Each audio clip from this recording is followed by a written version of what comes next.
Maintenant, OK, parfait. c'est quoi? Je vais recommencer. Est-ce que vous m'entendez maintenant? Maintenant, oui. Parfait. Donc, désolé. Je vais recommencer. Donc, merci toute la gang d'Imperium de me réaccueillir à nouveau. Donc, on s'est vu il y a 3 semaines environ.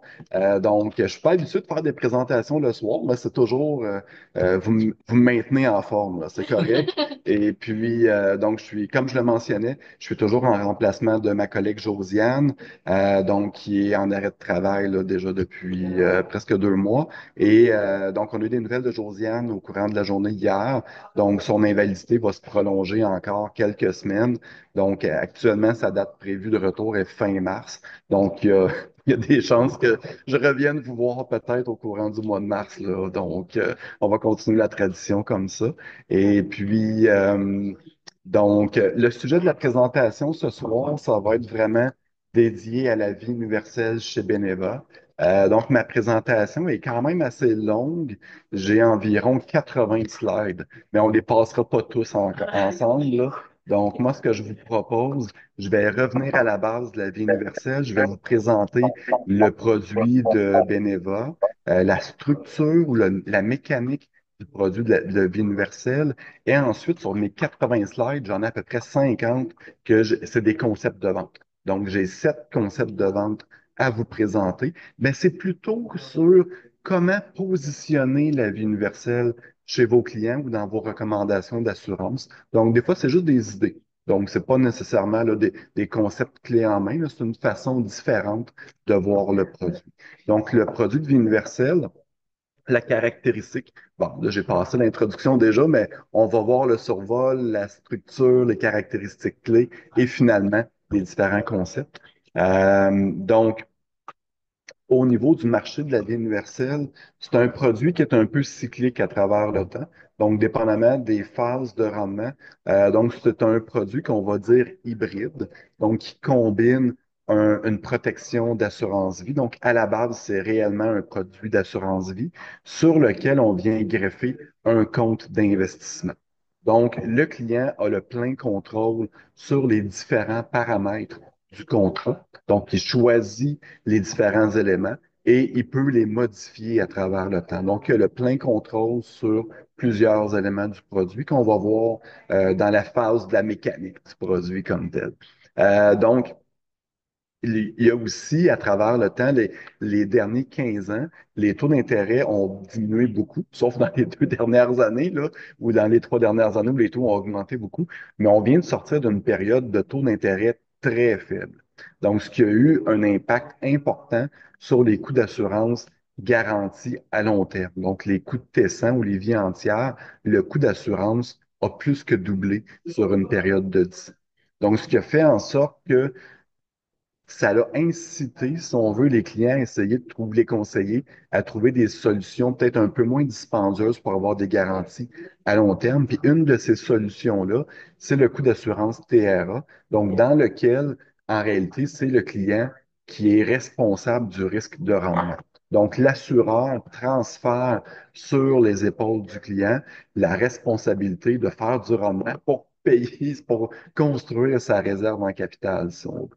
Donc, la différence entre un coût d'assurance nivelé à long terme, qui pourrait être un T100 ou une vie entière 100 ans, versus un coût d'assurance TRA, c'est que dans le coût de T100 et dans la vie entière traditionnelle, c'est que c'est l'assureur qui va charger plus de coûts d'assurance que ce que ça coûte réellement au départ pour capitaliser ou provisionner le contrat qu'on va appeler une réserve en capital pour venir payer les coûts d'assurance dans le futur. Donc, l'assuré paye plus au début, mais moins à la fin. Et c'est l'assureur qui, à travers ses comptes de réserve, si on veut, va investir les sommes, va faire du rendement pour éventuellement payer les prestations de décès. Donc, dans le coût d'assurance TRA, donc l'assureur va charger uniquement ce que ça coûte réellement en termes de coût d'assurance par année. Donc, au début, l'assureur charge un montant très faible qui va augmenter graduellement pour devenir très élevé vers la fin de vie du contrat, vers près de l'âge de 100 ans. Dans ce cas-là, c'est que c'est le client qui va être responsable de constituer ou de bâtir sa réserve en capital. Donc, c'est lui qui a le contrôle sur le type d'investissement et d'une certaine façon, il peut venir essayer de battre l'assureur à son propre jeu. Parce que l'assureur, lui, par défaut, il va avoir un profil d'investisseur ou des plus conservateur un petit peu. Donc, va prendre moins de risques en investissement qu'un client qui pourrait avoir un profil audacieux, par exemple. Et aussi, ce qu'il ne faut pas oublier, c'est que l'assureur a des contraintes légales dans les types d'investissements qu'il peut faire pour gérer ses réserves en capital. Et il y a des hypothèses de rendement qui doit aussi, auxquelles il doit répondre dans la loi sur les assurances. Donc, grosso modo, je fais un résumé. Dans un produit Tessin ou un coût d'assurance nivelé à long terme garanti par l'assureur va budgéter un rendement de 3-4 par année environ dans son compte de réserve en capital. Donc, ce que ça veut dire, c'est qu'un client qui a une espérance de rendement de plus de 3-4 par année, donc pourrait battre l'assureur en gérant lui-même son compte de réserve. Mais c'est le client qui va assumer le risque de rendement. Donc, s'il fait plus, c'est lui qui va en bénéficier, mais s'il fait moins, c'est lui qui va devoir ajouter de l'argent ou, en fin de compte, ultimement, son contrat pourrait ne pas tenir la route à long terme. Donc, en produit TRA, c'est drôle à dire, c'est le produit d'assurance qui est probablement le plus complexe sur le marché, mais en même temps, c'est le produit qui est le plus transparent. Donc, le client voit la mécanique réelle d'un contrat d'assurance. Donc, c'est la même mécanique qu'un assureur va utiliser pour un produit Tessan, par exemple. C'est juste que le client, lui, ne voit pas la mécanique derrière. C'est comme dans la voiture, on ouvre le capot, et on voit le fonctionnement. On ne le comprend pas tout, mais on voit qu'il y a quelque chose derrière. Donc, c'est un peu ça la structure. J'ai une question, s'il Oui, te plaît. oui, vas-y. Ça fait combien de temps que l'universel existe? C'est un produit qui a été développé, je crois, au début des années 80. Donc, ça fait environ une quarantaine d'années que ça existe sur le marché canadien. Donc, dans les années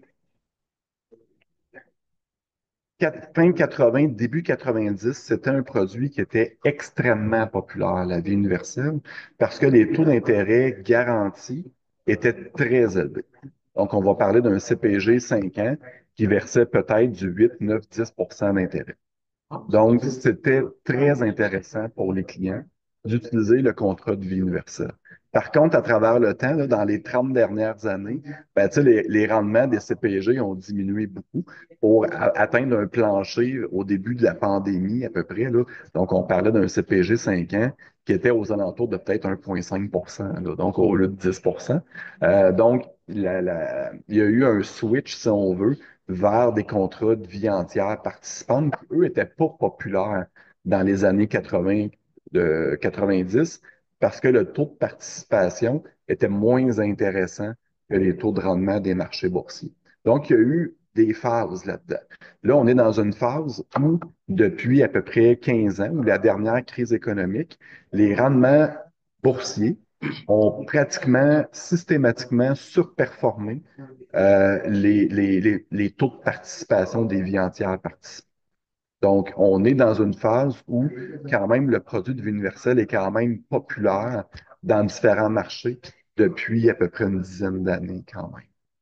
Mais Est-ce que ce sont des phases qui vont durer un certain temps?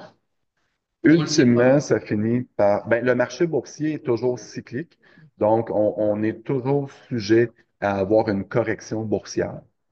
Donc, c'est ça. Mais comment je dirais ça? Quand on investit dans un produit comme ça, on l'investit sur le long terme. Donc, sur le long terme, normalement, ça va quand même bien, mais je peux rien garantir comme rendement. Dès qu'on sort d'un CPG, je peux rien garantir. Donc, en réalité, dans des produits comme ça, ce qui est important, c'est de bien gérer les attentes du client et de bien suivre le dossier du client. Donc, faire un suivi serré avec le client. Quand je dis une gestion des attentes, c'est souvent les conseillers ont tendance à promettre beaucoup aux clients sans avoir l'assurance de pouvoir livrer ce qu'ils ont promis. Donc, ce qu'on va essayer de faire, c'est de diminuer les attentes du client dans l'optique de livrer plus que ce qu'on a dit au client. Donc, c'est de réduire les attentes du client. Moi, j'ai tendance à être très conservateur. C'est rare que je vais faire des illustrations à plus que 3%, même 4%. Donc, je me dis que si le client a accepté la projection à 3% et que ça tient la route à long terme, les clients, c'est drôle à dire, mais du risque positif, tout le monde est capable de prendre du risque positif. Donc, le client qui s'est fait présenter une recommandation avec une espérance de rendement de, par exemple, 3% à long terme et qu'à chaque année, il fait 4 ou 5%, il ne sera pas mécontent. Lui, il avait acheté une recommandation à 3. Donc, s'il fait 2 ou 1, c'est les risques du marché. Mais s'il fait 6, 7, ben, il vous chicanera pas parce que vous avez fait 7 au lieu de 3. Donc, ça, c'est correct. Par contre, l'inverse, si vous promettez 7, 8, 9, 10% à votre client et que vous faites 2, là, il ne sera pas content. Donc, l'objectif, c'est de cibler des clients qui ont un profil de risque qui va correspondre à l'espérance de rendement nécessaire pour que ça se réalise, la projection. Et ensuite, c'est d'avoir un client qui a des connaissances financières un peu plus, tu sais, adaptées avec la compréhension du produit qu'il va acheter. Nous, chez Imperium, on a Oui, une politique interne oui, de l'équipe d'illustrer au 3%. OK, Est-ce parfait. que crois-tu c'est une bonne stratégie? Ben, moi, c'est ce que je fais personnellement. Donc, quand la plupart des vues universelles que je vais placer, ça va souvent être des CPG. C'est drôle à dire, là, mais c'est souvent vendu à une clientèle plus âgée et on va le voir dans les concepts un petit peu plus loin. Donc, quand je suis près de la prime minimum ou près du dépôt minimum pour que ça fonctionne à travers le temps et que le client n'a pas nécessairement un gros budget, je vais m'éloigner rarement du CPG pour pas avoir de surprise. Mais un client qui a un profil de risque un petit peu plus audacieux et qui est prêt à prendre un peu plus de risques et qui a des bonnes connaissances financières et aussi un budget adapté. Donc là, à ce moment-là, on peut se permettre, avec l'accord du client, d'aller un petit peu plus à... Les dames aussi, non? Parce que Pardon? les dames Oui, pour faire l'horizon de temps, oui. là, oui, exactement. Donc, plus le client a un long horizon de temps, plus on peut se permettre d'aller d'être exposé au marché boursier, si on veut. Mais, Même un client qui a un profil de risque très audacieux, mais qui a un horizon de temps de 6 mois, il ne devrait pas sortir de son compte de banque, quand oui. même. Oui.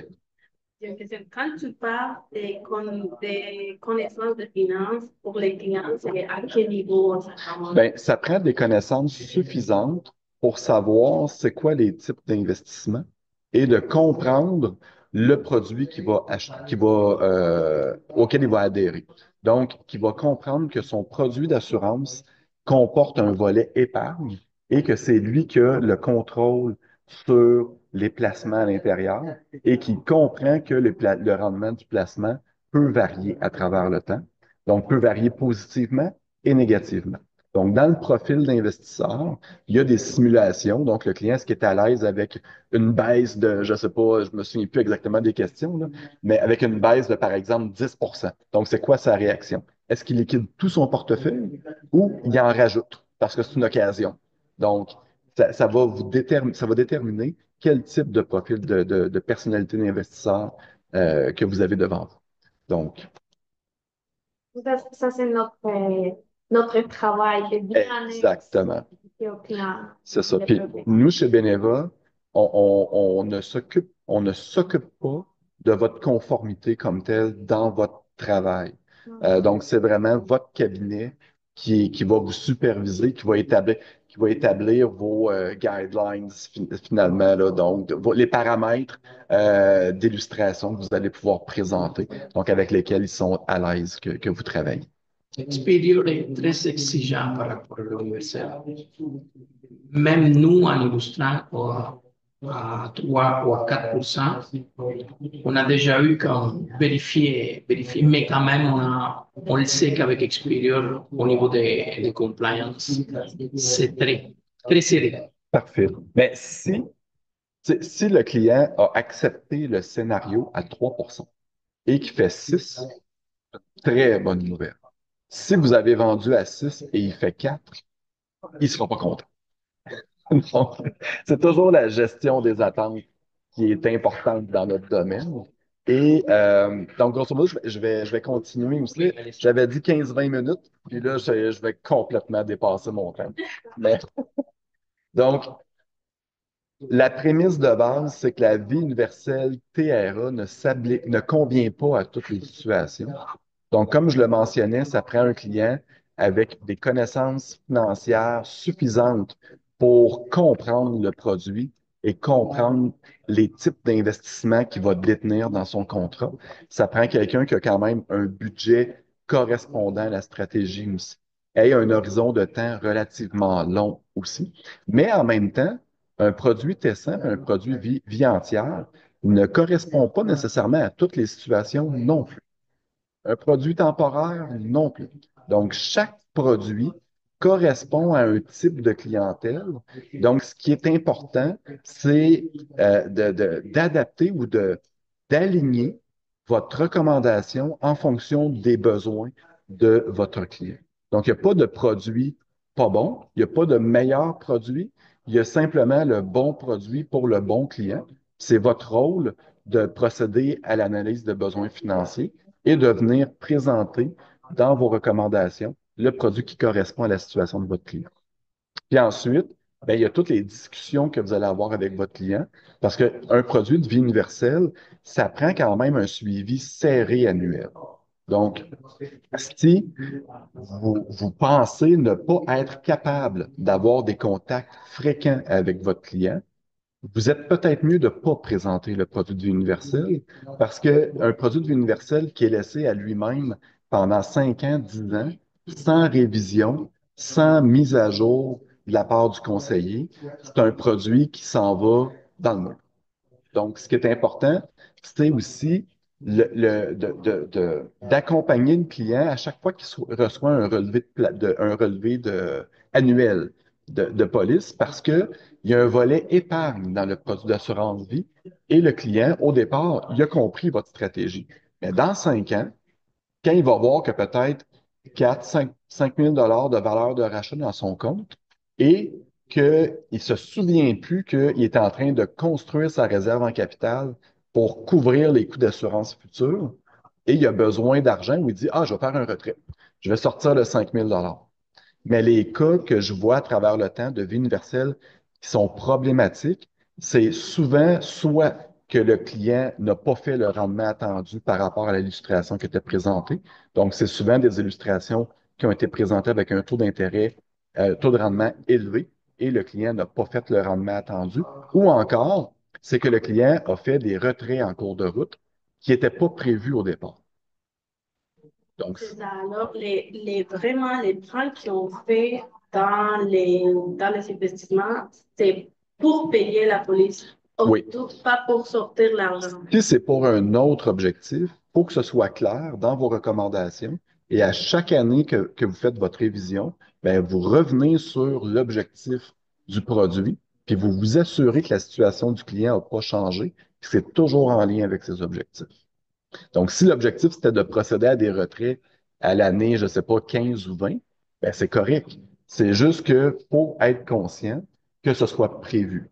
Donc, puis le suivre. Mais souvent où c'est problématique, c'est quand le conseiller ne suit pas bien ses dossiers avec le client et le client reçoit son relevé et il voit, mettons, après 15 ans ou 10 ans, il y a, mettons, 10 000 dans le compte, puis il le vide d'un coup.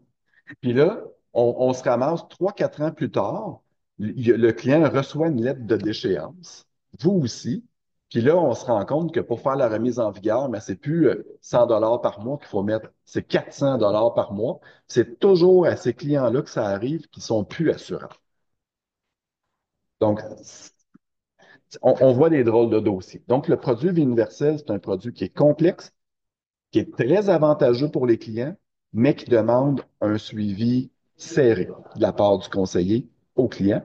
Et le conseiller doit comprendre le produit qu'il vend, mais le client doit aussi comprendre le produit qu'il achète. Selon ton expertise, Oui, quel serait un pourcentage d'illustration irresponsable? je sais pas. Ça dépend. C'est autant une illustration à 3%, mais en CPG, c'est irresponsable parce que ça n'arrivera pas. Puis autant une illustration, ben, de toute façon, nous, dans notre logiciel de mémoire, on limite à 7%, je crois, ou 8% par année, le rendement. Mais selon moi, c'est déjà un peu, ça dépasse un peu les limites. On peut l'illustrer, c'est pas impossible de le faire, mais on gère pas bien les attentes de notre client. Donc, moi, j'ai tendance à toujours promettre moins, livrer plus. On a une question, merci. On a une question, il dit, Beneva offre des assurances de vie universelle au Québec, mais quels sont les avantages qui font la différence parmi les autres assureurs? Oui. Donc, au niveau ben, je vais avancer vite dans la présentation. Ça va me permettre d'aller plus vite. Donc, ben, là, il y a la mécanique ici. Voulez-vous que je passe la mécanique Oui. ou... Ouais, OK, parfait. Donc, moi, de la façon que je présente la vie universelle, normalement, je prends une feuille de papier, je fais 3 cercles. Donc, le cercle numéro 1, c'est les dépôts. Donc, le cercle numéro 2, c'est le compte de police. Et le cercle numéro 3, c'est l'assureur qui prélève les différents coûts dans le compte de police. Donc, il faut le voir comme un, comment je dirais ça, là, un vase dans lequel le client injecte des sommes et dans lequel l'assureur vient prélever des coûts d'assurance. Donc, ce qui est difficile à comprendre de la part du client, c'est que les deux sommes peuvent même ne sont à peu près jamais les mêmes montants. Parce que normalement, dans les assurances, de façon générale, le client va payer ce que ça coûte réellement. Une assurance temporaire, le client va payer, mettons, ça coûte 50 par mois, le client va payer 50 par mois. Il ne peut pas payer 60, puis il ne peut pas payer 40, il faut qu'il paye 50. Donc, il est habitué de payer ce que ça coûte. En assurance vie universelle, la prime du client est indépendante du coût d'assurance prélevé par l'assureur. Donc, le client peut décider de mettre plus d'argent au début et d'en mettre moins par la suite que ce que ça coûte réellement. Donc, ce que les clients souvent ont de la difficulté à comprendre, c'est la différence entre ce qui est versé comme prime dans la vie universelle et ce qui est prélevé comme différentes déductions. Ça peut être le coût d'assurance, les, euh, euh, les coûts des garanties complémentaires, etc., dans le contrat. Donc, c'est vraiment un peu la façon que je l'explique pour expliquer au client que son dépôt n'est pas nécessairement le même montant que le coût d'assurance comme tel. Il y a deux types d'assurance, deux types de coûts d'assurance disponibles chez Beneva. Il y a le coût de TRA et le coût de TESA. Donc, en réalité, le coût de TRA, l'assureur va déduire dans le compte de police le coût réel de chaque année. Donc, le coût de T1 de l'assurance. Donc, ce que ça permet, c'est pour le client versus payer le coût de T100. En T100, l'assureur va charger plus de primes que ce que ça coûte réellement pour bâtir à travers le temps la réserve en capital suffisante pour pouvoir payer la prestation de décès. Donc, l'assureur charge plus au départ, moins vers la fin. Donc, il charge toujours le même montant, mais plus élevé. Tandis qu'en coût de TRA, au début, on charge beaucoup moins cher et ça va être très peu dispendieux pendant les 20-30 premières années du contrat. Pendant les 20 ou 30 premières années, le coût de TRA va être moins dispendieux que si le client avait pris le coût de T100 au départ.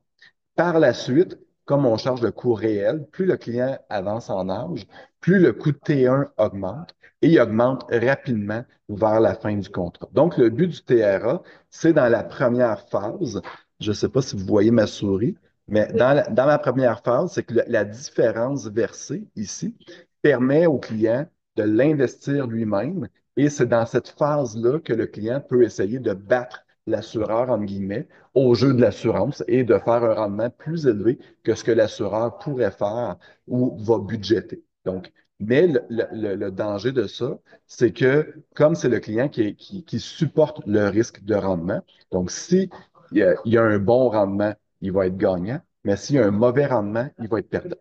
Versus le coût testant, où c'est l'assureur qui assume le risque de rendement. Donc, si l'assureur fait bien, c'est lui qui en profite, il paie mon salaire. S'il fait moins bien, ben, c'est lui qui en rajoute, en fin de compte, qui assume la perte. Donc, c'est un peu la différence entre le coût TRA et le coût T100. Mais le coût TRA, c'est que ça apporte une très grande flexibilité dans la gestion du contrat à travers le temps parce que le client accumule rapidement un compte de police intéressant et ça lui permet aussi de faire comment, une gestion peut-être plus flexible de ses primes futures dans le contrat.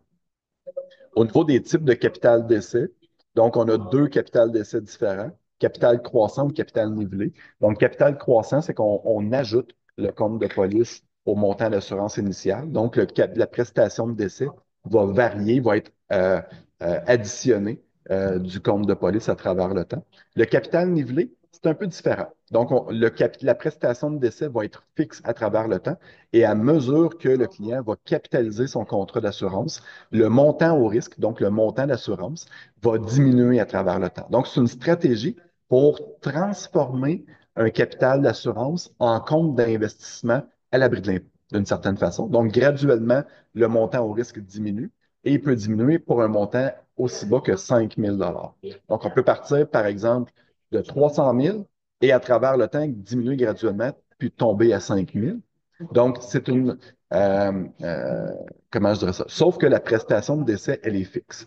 Donc, le coût TRA est un coût croissant dans le temps, mais avec l'option de capital nivelé, c'est un coût qui est croissant, mais sur un montant d'assurance qui diminue d'une certaine façon.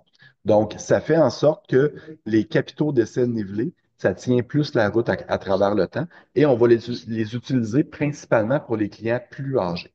Donc, qui ont besoin de plus gros capitaux d'assurance et qui sont prêts à faire des paiements limités. Par exemple, des 10 dépôts en vie universelle. On en fait régulièrement.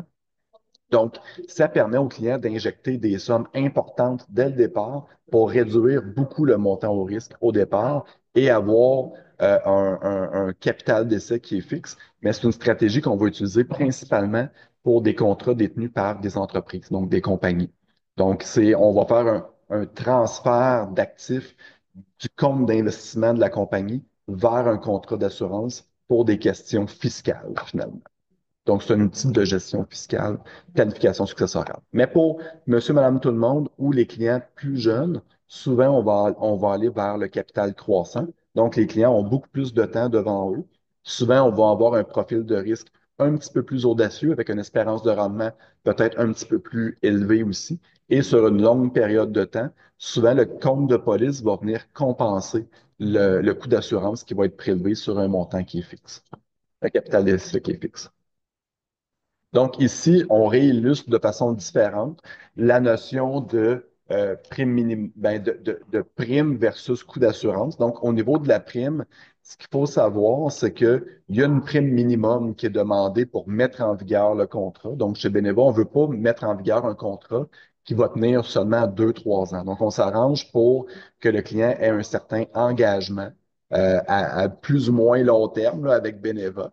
Et on s'arrange qu'en payant la prime minimum, le contrat dure entre 10 et 20 ans, dépendamment de l'âge du client. Donc, normalement, on s'arrange pour avoir un certain minimum de durée de vie. Donc, la prime minimum, c'est la prime nécessaire à la mise en vigueur du contrat la première année. Et ensuite, il y a la prime cible.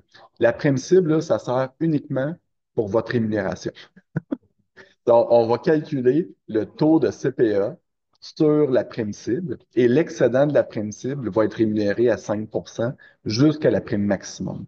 La prime facturable, c'est la prime qui va avoir le dépôt qui va avoir été choisi par le client. Donc, il peut être n'importe où entre la prime minimum et la prime maximum. Donc, la prime facturable, ça va être la prime qui va être choisie par le client. Et la prime maximum, c'est le dépôt maximum qui peut être effectué dans le contrat la première année pour le maintenir exonéré du point de vue fiscal. Donc, la prime maximum, elle va varier à chaque année. Je peux pas déjà vous dire d'avance ça va être quoi la prime maximum dans 3 ans. Je le sais pas. faut arriver à la fin de la deuxième année pour faire le test d'exemption et déterminer ça va être quoi la prime maximum pour l'année 3. Donc, le dépôt maximum va varier d'une année à l'autre en fonction du résultat du test d'exemption. Une autre prime facturable chez le client. La prime facturable, c'est la prime qui va être choisie par le client. Mais comme il y en a deux. Ah, prime facturable, c'est que le client peut faire des dépôts plus importants que la prime maximum, mais l'excédent ne sera pas investi tout de suite dans le contrat d'assurance. On va le laisser dans le compte transitoire au départ. Donc, le compte transitoire, c'est l'équivalent d'une valve de sécurité, ça, d'une soupape de sécurité pour laisser s'échapper le surplus finalement. Donc, c'est un mécanisme d'ajustement de capital, pas de capital, d'ajustement en cas de surplus dans le compte de police. Donc, le compte de police a une certaine capacité fiscale limitée et tout ce qui va dépasser cette capacité fiscale-là va devoir être sorti du contrat parce que Beneva, comme les autres assureurs au Canada, s'engage à maintenir les contrats exonérés au niveau de l'impôt. Donc, il y a des mécanismes d'ajustement et justement, c'est l'autre diapositive. Donc, lors de surplus, lors du test d'exemption, il y a différentes options qui peuvent être utilisées par l'assureur pour maintenir les contrats exonérés. Donc, à la fin de l'année, de chaque année, donc l'assureur va procéder au test d'exemption, qui est en réalité, c'est qu'on compare le contrat avec un contrat modèle en fonction de même âge, même capital, puis on évalue la capacité fiscale maximum. Donc, on compare le contrat réel avec un contrat type. Et si le contrat est en situation de surplus, donc l'assureur, là, s'il n'y a aucune option d'ajustement de capital, va sortir l'excédent et le transférer dans le compte transitoire qu'on appelle. Donc, ce mécanisme-là, ça déclenche une disposition fiscale du montant qui est sorti du compte de police pour le remettre dans le compte transitoire. Et l'année suivante, quand il y a de l'espace fiscal, on peut réinvestir le montant du compte transitoire dans le compte de police. À ce moment-là, on recharge encore une taxe sur la prime. Je ne comprends pas quel est le montant fiscal comme cet espace que ça se transforme je ne comprends pas ça. Comme c'est un compte d'épargne attaché à un contrat d'assurance vie, et dans le compte d'épargne, il n'y a pas de fiscalité. Les rendements ne sont pas imposables d'une année à l'autre. Donc, c'est ce qu'on appelle un genre d'abri fiscal. Mais le gouvernement limite la grosseur de ces abris fiscaux-là. Donc, ne veut pas permettre aux clients de ne presque pas avoir d'assurance et de pouvoir mettre des grosses sommes à l'abri de l'impôt. Donc, l'Agence du revenu permet le produit de vie universel avec un côté épargne qui est en abri de l'impôt, mais s'assure que le but premier du contrat demeure de l'assurance vie. Donc, on ne veut pas qu'il y ait une disproportion de l'épargne par rapport à l'assurance comme telle. On veut que le but premier demeure de l'assurance vie. Donc, c'est un peu la raison. Donc, le contrat type exempté, c'est que c'est un peu un contrat modèle qui fait en sorte qu'il va maintenir le contrat en vigueur la vie durant du contrat. Alors, chaque année, il va y avoir un différent taux, un différent montant Oui, et qui va être permis selon le résultat du test d'exemption de cette année-là. Et donc, s'il n'y a aucun mécanisme d'ajustement et qu'on est en situation de surplus, on va sortir les sommes. Mais il y a d'autres mécanismes qui sont disponibles. Donc, on peut augmenter, on appelle avec augmentation. Donc, on peut augmenter le capital d'essai pour agrandir la capacité fiscale du contrat.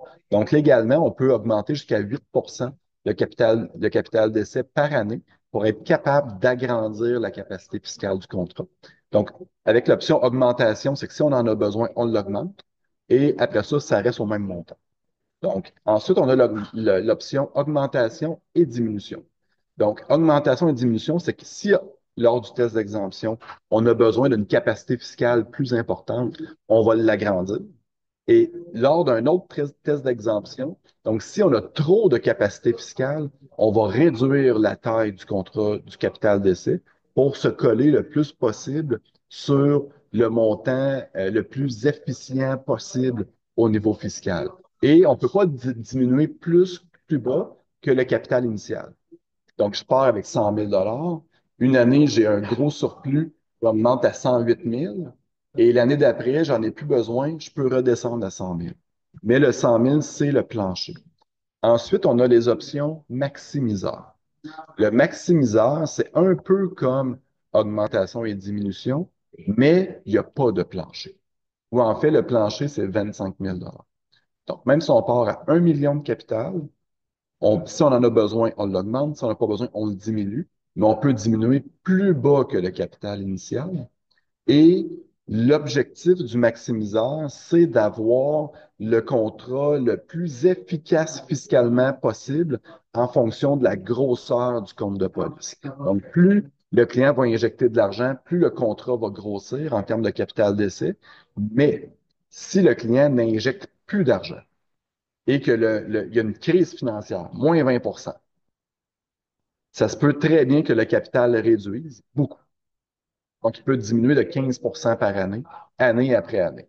Donc, j'ai déjà vu des dossiers à travers le temps de clients qui avaient, par exemple, 300 000 de capital et après 15 ans, il était rendu à 25 000 de capital avec maximiseur. avec le maximiseur. Donc, c'est une option, je vous dirais, à ne pas utiliser. La plus recomendable. Non. Argumentation et diminution. Oui, vous êtes mieux avec augmentation et diminution, parce que l'option maximiseur, souvent, on va l'utiliser pour des personnes qui vont faire des très gros dépôts dans le contrat de vie universelle. Et souvent, pour ces clients-là, c'est qu'ils vont se dire, OK, je vais faire des dépôts sur 15 ans, mais après la troisième année, ils ne le font plus. Mais le contrat tiendrait quand même la route pendant une bonne période. Mais là, ça va faire que le maximiseur, éventuellement, va embarquer. Et comme il n'y a plus de dépôt, il va diminuer le montant d'assurance. Donc, j'ai déjà vu des cas d'horreur, là. Donc, le maximiseur, c'est à faire très attention. Et je peux changer la... En cours de route, oui. Puis, dès qu'il arrive à 25, il diminue plus. Exact, c'est le plancher. Puis, comment il va survivre? Il ne survit pas. Ben, Il va tomber. ben, tant qu'il y a de l'argent dedans, c'est correct. Mais c'est qu'une fois que je m'en rends compte, je peux plus augmenter le capital d'essai sans preuve d'assurabilité. Ça arrive tout le temps, ces cas-là, aux clients qui sont plus assurables. Pour les comptes transitoires, Oui, des fois on voit qu'il y a dans les comptes transitoires, oui, qu'il y a deux colonnes, c'est-à-dire capital d'essai vie, oui, puis total au décès. oui. On voit que le montant est différent. Le total au décès va C'est plus. ajouter le compte transitoire. OK, mais est-ce qu'il doit payer de l'impôt pour ce surplus Ça demeure une prestation de décès. quand même, Oui. même si ça Mais, été dans les comptes transitoires? oui, mais dans le compte transitoire, ce qu'il va avoir, c'est que nous, on limite au compte d'intérêt quotidien, le véhicule d'investissement possible, et l'intérêt est imposable à chaque année qui est généré dans le compte transitoire. Donc, le client, finalement, paie déjà l'impôt sur le rendement. Alors, OK, c'est payé intégré comme dans la police. Oui. Le client ne doit pas payer annuellement. Non, mais ce qui va se passer, ce qui peut arriver, c'est que le client, mettons que le contrat est en situation de surplus, quand l'argent sort du contrat pour aller dans le contrat, dans le compte transitoire, là, ça crée une disposition fiscale. Donc, en fonction du montant du CBR, c'est considéré comme un rachat. Donc, c'est considéré comme un rachat partiel. Donc, il y a presque tout le temps un montant imposable à ce niveau-là, si le CBR dépasse pas le montant, le compte de police. Puis, ça se paye directement Ben, le client va recevoir un T5 à la fin de l'année. pour payer les impôts. Oui. Puis, Pour payer les impôts d'un argent qu'il n'a pas. oui, exact. Fait que c'est à faire attention. Les contrats qui sont excédentaires, on en a eu quand même pas mal dans les dernières années. Parce que les rendements boursiers, surtout les clients qui étaient investis dans les actions américaines ou les actions petite capitalisation ou des choses comme ça, il y en a que ils ont fait des très bons rendements dans les 6, 7 dernières années. et à cause du rendement, a fait en sorte qu'ils ont dépassé la capacité fiscale du contrat. Donc, à ce moment-là, ben, c'est un beau problème finalement. C'est parce qu'on fait trop de rendement, là. Mais c'est ça. Donc, c'est des choses qui peuvent arriver. Donc, Quel est le taux d'imposition pour cet argent-là? c'est comme du revenu d'intérêt. C'est comme un salaire finalement. Ça m'est arrivé avec mes clients cette année qu'on a reçu toutes les relevés. Ils ont fait une moyenne de 24%. OK. Puis toutes les comptes transitoires sont pleines. On Ouais. dirait que c'est fait à cause de ça. Mais c'est bizarre parce que c'est une argent que tu ne prends pas tout de suite. Ouais. Mais c'est comme quand tu vas au casino puis tu gagnes, mettons, plus de 100 000 dollars, tu es obligé à payer les impôts. Par contre, si tu perds 100 000, il n'y a personne Il y a pas qui pleure avec toi. C'est comme c'est du revenu d'intérêt, hein, c'est comme un revenu finalement. Il n'y a pas la notion de gain et de perte en capital. Donc, si le revenu est imposable, mais on ne peut pas appliquer des pertes contre ce placement-là. Donc, s'il y a une perte dans le produit, on ne peut pas l'appliquer sur le gain. Tout le Donc, monde. c'est pour ça on essaie le plus possible d'éviter les scénarios avec des comptes transitoires dans les contre-vie universels. Quand c'est un dépôt qui n'est pas capable d'être investi tu sais, quand le client met plus que le dépôt maximum, c'est moins pire parce que l'excédent est investi directement dans le compte transitoire, mais ce n'est pas considéré comme une disposition. Donc, le client peut prendre de l'avance, mais à ce moment-là, il n'y a pas tant intérêt à le faire parce qu'il va être en intérêt quotidien pendant un an de temps, des fois. Donc, c'est peut-être moins intéressant à ce niveau-là. Quel est le Donc, pourcentage selon les capitales d'essai de la compte transitoire? Est-ce qu'il y a quel est le maximum en rapport? il n'y a pas de maximum dans le compte transitoire. C'est simplement que c'est considéré comme du revenu d'intérêt pleinement imposable à chaque année. Donc, tu sais, le client n'a pas nécessairement un grand intérêt à laisser beaucoup d'argent dans le compte transitoire. Tout Si, montant rentré dans les comptes transitoires, à chaque année, il va recevoir un T5 Oui, pour payer de l'impôt sur les montants total ou juste sur les gains. seulement sur le revenu d'intérêt qui est généré sur le placement. Parce que d'une certaine façon, quand l'argent a déjà été sorti du contrat pour aller dans le compte transitoire, il y a déjà eu une imposition sur ce montant. Donc, par la suite, c'est simplement le rendement comme tel. la compte transitoire est toujours dans le compte d'intérêt quotidien, même si les clients Ouais. font Parce que honnêtement, c'est qu'on incite, on veut pas nécessairement que les clients restent longtemps dans le compte transitoire. On veut pas qu'il y ait nécessairement des grosses sommes dedans. Et si, c'est comme j'expliquais, il y a pas la notion de gain en capital ou de perte en capital. Donc, exemple, vous le mettez dans le Nasdaq en 2024, puis le client fait 35 de rendement. C'est pas 35 de gain en capital différé. Ce serait 35 d'intérêt là. Donc, au niveau fiscal, c'est complètement désastreux. Donc, c'est pour ça que dans le compte transitoire, on limite au compte d'intérêt quotidien pour inciter les clients à aller dans le compte de police ou dans leur compte de banque. Donc, au niveau de l'imposition, ce qu'il faut faire attention, un rachat ou une avance, c'est imposable. Donc, à peu près de la même façon. Par contre, pour des rachats partiels ou des avances partielles, il y a une différence dans le traitement fiscal. Donc, pour un rachat partiel, on va appliquer au prorata le CBR sur le montant du rachat par rapport à la valeur totale du compte. Donc, exemple, là, c'est complexe, là. Versus une avance, que le traitement d'une avance n'aura pas la même chose.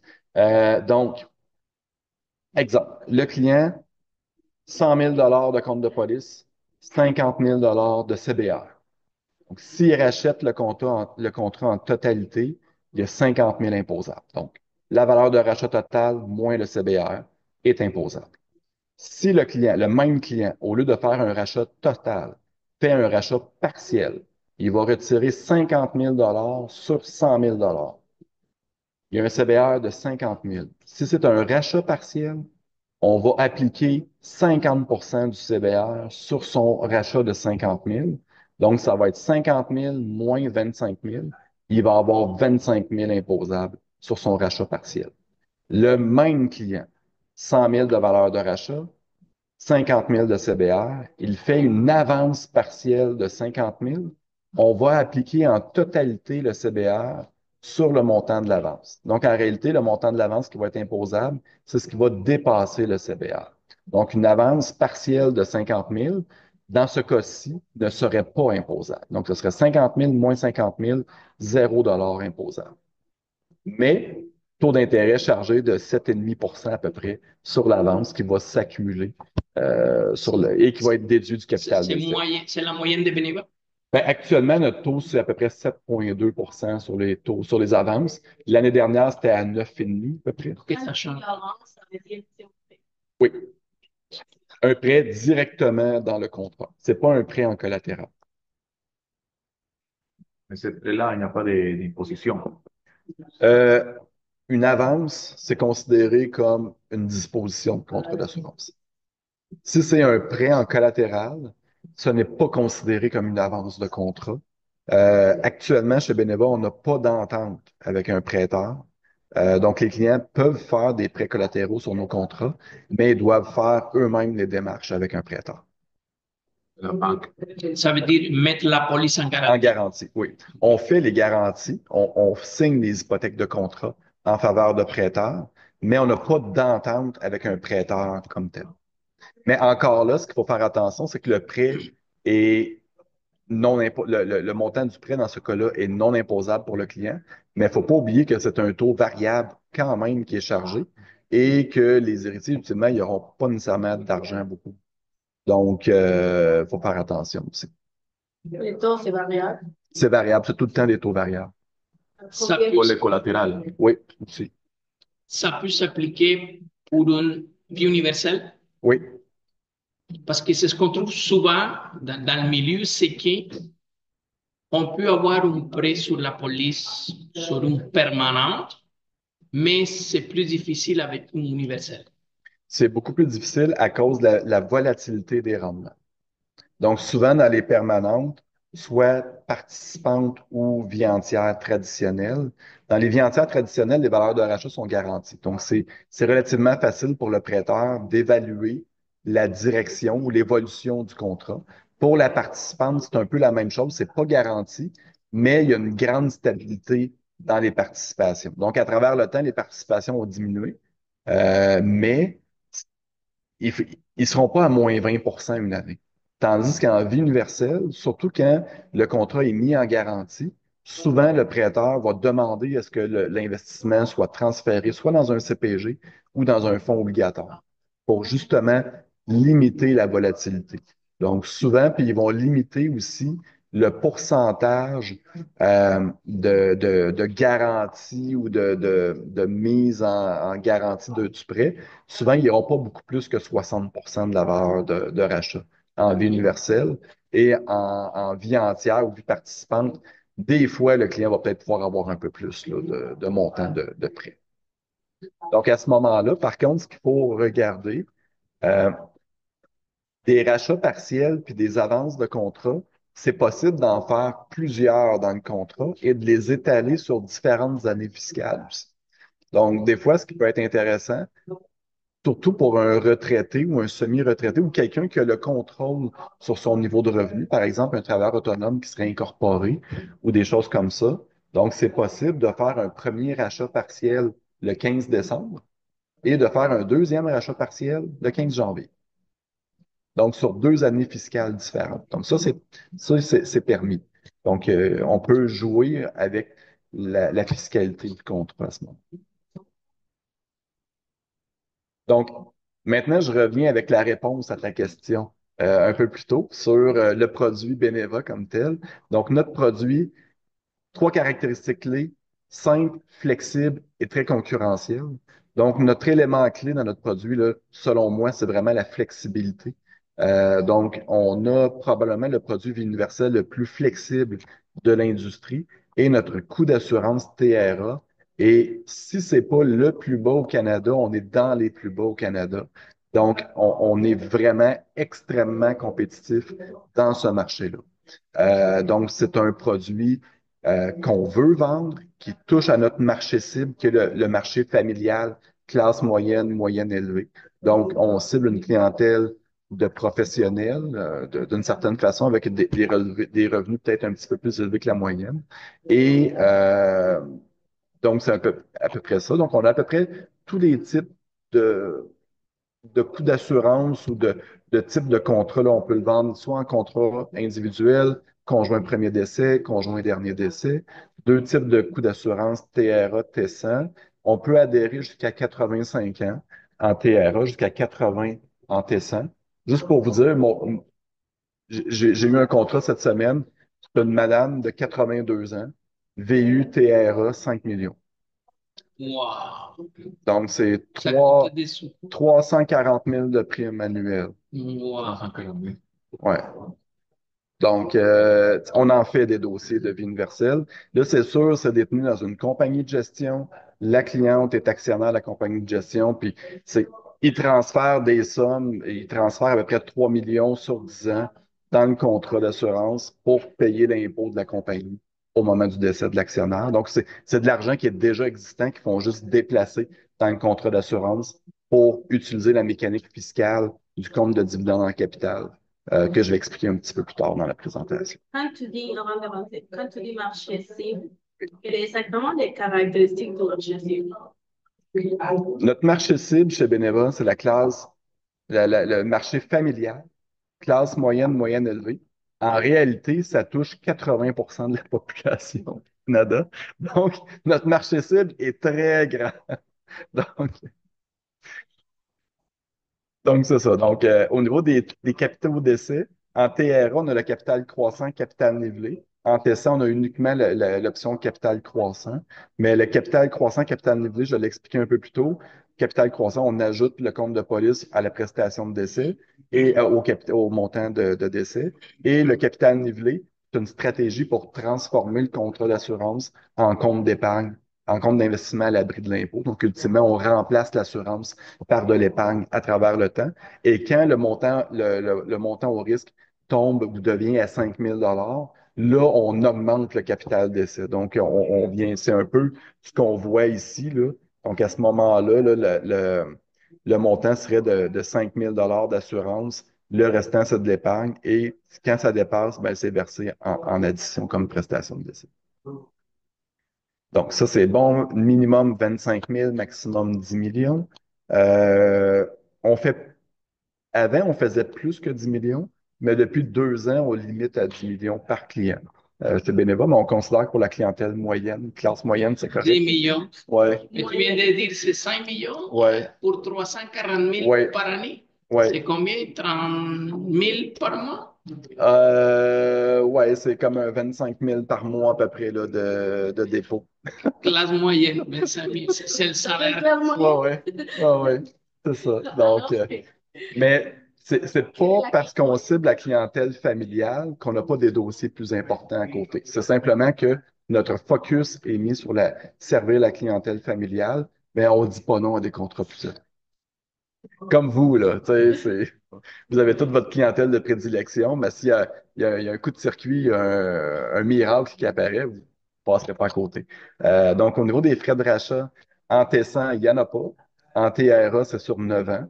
L'aspect des frais de rachat en TRA, ce qu'il faut comprendre, c'est oui, ça vient assumer ou couvrir une partie de votre commission qui est versée la première année. Mais en même temps, c'est que dans le calcul du test d'exemption, le montant des frais de rachat est soustrait du compte de police pour faire le calcul. Donc, plus il y a des frais de rachat importants, plus ils sont sur une longue période, plus ça dégage une capacité fiscale plus grande dans le contrat. Donc, plus il y a des frais de rachat sur une longue période, plus ils sont élevés, plus on est capable d'injecter d'argent dans le contrat parce qu'on enlève cette partie-là dans le test d'exemption. Ensuite, euh, pour des réductions de capital, dans les 9 premières années en TRA, on le considère comme des rachats. Et ensuite, on a différentes garanties qui sont incluses d'office. Là, j'essaie d'accélérer parce que je veux pas m'en aller à minuit non plus. Je vais accélérer un petit peu. Et au niveau des garanties incluses, on a ce qu'on appelle le privilège en cas d'invalidité, mais ça, c'est un de mes concepts. Je vais vous le présenter un petit peu plus loin. On a la prestation d'invalidité extrême, la garantie d'assurabilité pour les enfants, puis maladie grave pour les enfants. Mais en fait, c'est que je vais toutes les mettre dans mes concepts tantôt. Donc, je vais peut-être passer vite pour ça. Le seul que je vais passer peut-être un peu plus de temps, c'est la prestation d'invalidité extrême. Donc, c'est une garantie qui est plus humanitaire, si on veut. Donc, pour les clients qui sont en on ne regardera pas nécessairement l'espérance de vie, on va regarder plutôt la qualité de vie. Donc, un client qui est incapable, qui devient invalide extrême avant 60 ans pour une période de 6 mois. Et invalide extrême dans ce contrat-là, c'est quoi? C'est le client est incapable d'accomplir 4 des 6 activités de la vie quotidienne durant une période de 6 mois. Et après 6 mois, le médecin traitant doit déclarer que le client n'a aucun espoir raisonnable de retrouver une certaine qualité de vie. On va lui verser en anticipation 50% de son capital d'essai, maximum 250 000 sous forme de prestation d'invalidité forfaitaire. Donc, c'est non imposable, c'est pas une avance de contrat, il n'y a pas d'intérêts qui sont chargés. Et donc, grosso modo, c'est ça. Je vois qu'il y a une main levée. Monsieur, Yo, oui, Oui, bonjour Louis-Philippe. juste J'avais la question, la prestation validité extrême, c'est le 50% de les montants de la couverture. C'est par défaut comme ça? oui, OK. J'avais une question aussi par rapport à l'avenant des maladies graves. Moi, je oui. vois que dans l'illustrateur, c'est par défaut 20 000. Est-ce que c'est modifiable? On peut le Non, c'est modifier pas ou alors c'est modifiable. maximum 20 C'est 000? seulement 20 000 c'est 3 maladies. Jusqu'à Les quel clients, âge? c'est jusqu'à 85 ans. Donc, la garantie avenant maladie grave prend fin à 85 ans et la prime, elle est fixe jusqu'à 85 ans aussi. Donc, c'est comme un T85 de 20 000 3 maladies. Parfait, merci. Si le client a des besoins additionnels en maladie grave, c'est possible dans la vie universelle d'ajouter des protections maladies graves traditionnelles. T10, T20, T75, T100, et on a un 20 paiement aussi en maladie grave. Et c'est même possible aussi d'ajouter les options de remboursement des primes sur les protections maladies graves dans la vie universelle. Donc, un client qui voudrait avoir une protection plus complète, par exemple 25 maladies, pourrait prendre la protection enrichie 25 maladies en T75 avec remboursement des primes à la résiliation après 20 ans ou à l'âge de 55. Dépendamment les deux facteurs ensemble. Alors, tu dis que la prestation d'invalidité extrême, c'est une garantie sur la vie universelle, mais pas sur le terrain. C'est disponible sur le TRA, mais en capital d'essai croissant.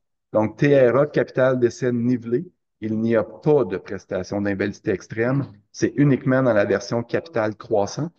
Mais, comme je le mentionnais un peu plus tôt, le TRA capital nivelé, on va surtout le présenter à des clients plus âgés et qui vont souvent être plus âgés que 60 ans. Donc, par défaut, il y a déjà plus de prestations d'invalidité extrême. Mais si vous vendez un TRA capital nivelé à un client de moins de 60 ans, il n'aura pas la garantie de prestation d'invalidité extrême. Mais si vous ajoutez un avenant temporaire sur un TRA nivelé, là, il va avoir la prestation d'invalidité extrême sur le temporaire. Donc, ça, c'est possible de faire ça. Alors, c'est par défaut. C'est par défaut, oui. c'est recommandé de ne pas vendre la nivellée terrien à une personne qui est moins de 60 ans. C'est pas nécessairement ça. C'est simplement que souvent, en haut de 60 ans, c'est moins dispendieux aller avec la VU TRA nivelée que rester capital croissant. Donc, le capital croissant, ça va être intéressant dans l'optique où le client a un long horizon de temps en avant de lui et prend un certain risque de rendement pour grossir sa réserve en capital, finalement son compte de police. Mais un client plus âgé, souvent, va avoir une tolérance au risque plus faible, va vouloir avoir moins de volatilité dans son rendement, moins de capacité budgétaire aussi souvent. Donc, souvent, on va aller plus vers un capital nivelé avec un portefeuille plus sécuritaire. Donc, de cette façon-là, on limite la volatilité dans le concept. Ce qu'on voit dans la période croissante, c'est que ça diminue pas mal beaucoup après 90 ans, tout comme ça. Oui, ouais, parce que le montant au risque, le montant sur lequel on charge un coût d'assurance est toujours fixe. Donc, le but du croissant, souvent, c'est de partir avec un plus petit capital et de capitaliser le contrat pour que le compte de police vienne prendre la place de l'assurance à travers le temps. Tandis qu'en VU de TRA nivelé, c'est un peu l'inverse. On va partir souvent avec un capital d'essai plus élevé et on va injecter de l'argent dedans pour diminuer le montant d'assurance dans le contrat pour que ça tienne plus la route. Mais c'est vraiment deux stratégies qui sont différentes et qui s'adressent à des clientèles un peu différentes ou avec des objectifs différents. Les deux sont bons, mais ça dépend de la situation du client et de comment vous allez présenter les dossiers et les suivre.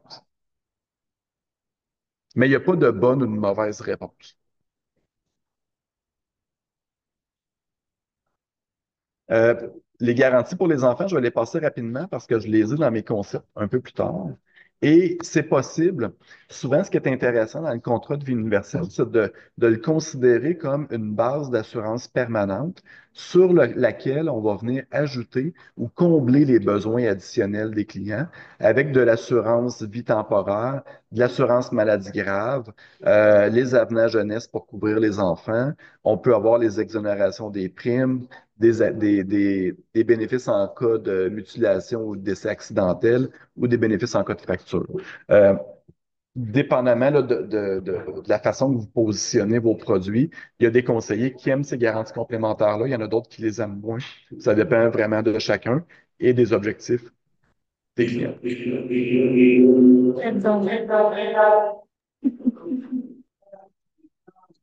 Voilà.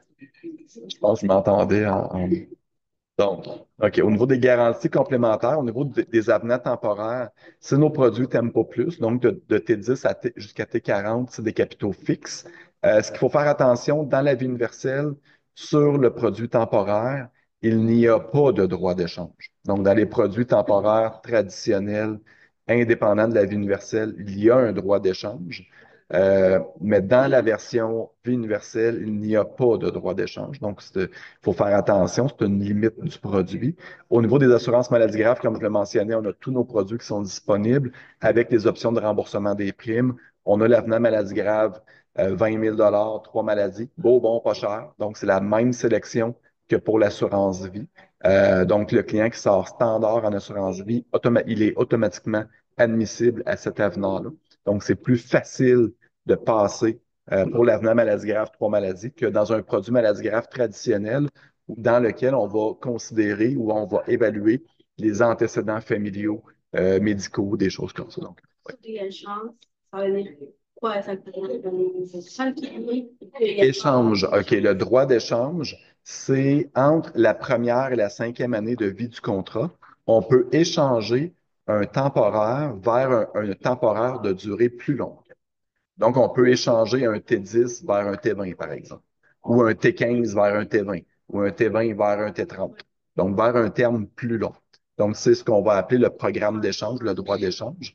Mais ce droit d'échange-là est présent dans nos assurances temporaires traditionnelles, mais n'est pas présent sur les Tempo Plus dans la vie universelle. Ah, mais si je le fais à part, À part, tu vas l'avoir. Dans les 5 premières années, Oui, à n'importe quel moment, c'est entre premier et cinquième. n'importe la date. On va le faire à l'anniversaire mensuel du contrat. Bon, ça, j'en ai parlé, les options d'investissement. Ce qui est intéressant, euh, quand, quand vous faites, par exemple, vos illustrations à 3 c'est que nous, automatiquement, à partir de la sixième année, il y a un boni de placement qui s'ajoute. Donc, c'est 1% de la valeur moyenne du compte de l'année qui est versé sous forme de boni en fin d'année. Donc, en réalité, quand vous faites vos projections à 3, à partir de l'année 4, à partir de l'année 6, pardon, donc le taux réel crédité devient 4 finalement pour le client. C'est comme s'il y avait soit 1% de plus de rendement ou 1% de moins de frais de gestion, dépendamment de la perspective qu'on le regarde, là. Donc, c'est vraiment un boni qui est garanti. Donc, il n'y a pas d'autres conditions que le contrat soit en vigueur et le boni, c'est vraiment sur la moyenne du contrat. Donc, il n'y a pas de minimum de prime à payer pour avoir droit au boni, comme dans d'autres versions de produits qu'ils pourraient avoir. Puis qui a d'ancienneté au moins 5 ans. Oui, C'est une pardon? des exigences. Il faut qu'il y ait moins 5 ans. Ben, c'est à la sixième année, C'est à la là. sixième. Ouais, à partir de la sixième année. Donc, les ratios de frais de gestion pour les comptes d'investissement, ben, pour les fonds disponibles, sont garantis au contrat. Donc, si jamais on veut augmenter les frais de gestion, ben, on ne pourra pas les augmenter rétroactivement pour les versions. C'est qu'on va lancer une nouvelle version avec des nouveaux frais. Donc, les clients qui ont la version actuelle, les frais de gestion sont garantis au contrat. Le boni, c'est 1% à partir de la sixième année. Euh, au niveau de la rémunération, TRA, c'est 65% jusqu'à la prime cible, 5% de l'excédent, qui tout est bonifiable. Pour le T100, c'est 55% plus jusqu'à la prime cible, plus 5% de l'excédent. Donc, ce qu'il faut savoir, c'est que vous vendiez en TRA ou en T100, pour le même niveau de prime, ça donne à peu près dans les mêmes commissions. Fait que vous n'avez pas nécessairement davantage à vendre plus un que l'autre en termes de commission puis de primes. Je vous dirais d'y aller vraiment en fonction du besoin puis de la compréhension des clients. Et à partir de l'année 2 jusqu'à l'année 10, commission de maintien de 5%. Et à partir de la 11e année, c'est uniquement une commission de maintien sur l'actif du fonds. Donc, vous avez intérêt à bien capitaliser le fonds de vos clients pour avoir la commission de maintien de 0,3%. Donc, ça, je vais passer rapidement. Ça va quand même bien. J'ai terminé la première partie sur la mécanique de la vie universelle comme telle. Là, je suis conscient que je suis peut-être allé dans certains aspects peut-être un peu plus en détail. Mais c'est comme ça qu'on finit par apprendre, là. Donc, en allant peut-être un petit peu plus loin, puis en se le faisant répéter souvent. J'espère que que j'ai été quand même clair dans mes explications. Donc, je ne sais pas jusqu'à maintenant, est-ce que vous avez des questions avant que j'entre dans la partie des concepts de vente comme tel? Ça va bien? Oui. Parfait. Donc, concept numéro un. Comme je vous mentionnais, j'ai 7 concepts à vous présenter. Le concept numéro un, c'est un concept d'assurance corporative. C'est là qu'on vend les gros dossiers chez Beneva. Donc, c'est une VU qui est détenue par une compagnie. Il se vend des gros contrats d'assurance vie au Canada à cause d'un aspect qui s'appelle le compte de dividende en capital. Donc, c'est une écriture comptable dans les états financiers des entreprises qui permet de verser un dividende sans impôt à un ou des actionnaires. Donc, pour calculer le compte de dividende en capital, il y a 2 équations importantes à retenir. C'est l'équation du coût de base rajusté, donc du CBR, qui est la somme des primes moins la somme des coûts nets d'assurance pure qui donne le CBR du contrat. La façon que le CBR est établi, les 2, 3 premières années, il est relativement bas. Ensuite, il augmente, il fait une cloche pour redescendre et tend vers zéro après un certain nombre d'années. Donc, c'est un peu l'évolution du CBR. Donc, au début, le client verse beaucoup plus de primes que le coût net d'assurance pure. Et vers la fin, il verse beaucoup moins de primes que le coût net d'assurance pure. Donc, le CBR finit par grandir et éventuellement rediminuer. Ensuite, l'équation du compte de dividende en capital, c'est la prestation de décès moins le CBR qui est disponible pour un dividende au compte de dividende en capital. Oui. Et quand je vais accumuler les CDC, seulement à la rachat ou chaque année je vais recevoir les droits des CDC dans mon compte? C'est une écriture comptable un peu virtuelle, si on veut. C'est pas un vrai compte dans les états financiers. Il y a 2 types j'allais dire d'actifs, là, mais il y a 2 types d'argent qui peut transiter à travers le compte de dividende en capital. Ça peut être une prestation de décès moins le CBR qui peut transiter dans le compte de dividende en capital ou la partie non imposable d'un gain en capital réalisé dans l'entreprise. Par exemple, une entreprise vend, je sais pas, je sais pas quel actif pourrait vendre qui prend de la valeur, une œuvre d'art. La compagnie a acheté une œuvre d'art il y a 15 ans, l'a payé 10 000 la revend 200 000 il y a un gain en capital de 190 000 50% du gain est non imposable. Donc, cette partie-là du gain non imposable peut transiter dans le compte de dividende en capital. Ça se fait quand ça la vente. Mais dans le cas de la vie universelle, on accumule les CDC C'est au décès. Ça se au fait au décès. décès. C'est uniquement lorsque la compagnie reçoit la prestation de décès. Donc, le mécanisme du compte de dividende en capital, là, si vous me voyez venir, là, ça permet aux entreprises de prendre de l'argent qui, en théorie, serait imposable sous forme d'un dividende, d'injecter cet argent-là dans un contrat d'assurance vie et au moment du décès de l'assuré, la compagnie reçoit la prestation de décès libre d'impôt et la prestation de décès moins le CBR du contrat devient disponible pour verser un dividende en franchise d'impôt à un ou des actionnaires. Puis souvent, la succession de l'actionnaire peut recevoir le dividende. Donc, c'est comme si on prenait de l'argent qui est imposable dans la compagnie et en la faisant transiter dans dans le contrat d'assurance et au moment du décès, ça permet de verser cet argent-là en franchise d'impôt. Alors, ça, c'est les CDC accumulation pour la planification successorale. C'est exactement ça. Ah, Quand je parlais tantôt qu'on vendait beaucoup de VU, TRA, capital nivelé à des clients plus âgés, c'est exactement pour ça. C'est pour, C'est en planification successorale pour des entrepreneurs qui sont incorporés. pour faire un peu le tour des Oui, impôts. exactement. Et c'est souvent placé dans une compagnie de gestion qui a à peu près juste de l'argent dedans et c'est déjà imposable. Ils sont déjà soumis au traitement fiscal du revenu passif. Donc, le fait d'avoir, par exemple, plusieurs millions dans leur compagnie de gestion fait en sorte que c'est de l'impôt reporté au décès. Donc, le client, on fait simplement prendre des sommes et on les déplace dans un contrat d'assurance. Et la mécanique du produit de Beneva fait en sorte que le CBR du contrat diminue rapidement.